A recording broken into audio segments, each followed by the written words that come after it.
FY 2025-26 मध्ये income टॅक्सचे 7 मोठे बदल झाले आहेत आणि प्रत्येक टॅक्स पेयरने हे माहीत असणं गरजेचे आहे.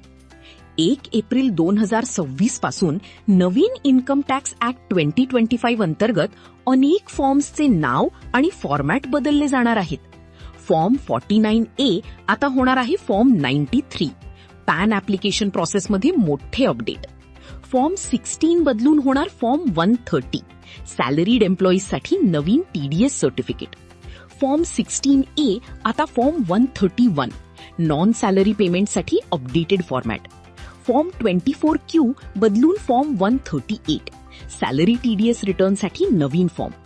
फॉर्म 26Q आता फॉर्म 140. नॉन सॅलरी ट्रान्झॅक्शनसाठी revised return form. Forms 15G आणि 15H आता फॉर्म 121. TDS नॉन डिडक्शन डिक्लेरेशनसाठी नवीन फॉर्मॅट. आणि फॉर्म 26AS चे नाव बदलून झाले आहे फॉर्म 168 म्हणजेच टॅक्स इन्फॉर्मेशन स्टेटमेंट.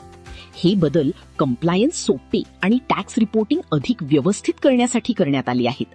म्हणून टॅक्स पेयर्स, बिझनेसेस आणि प्रोफेशनल्स यांनी आपली सिस्टीम्स आणि प्रोसेसेस अपडेट करून घेणे अत्यंत आवश्यक आहे.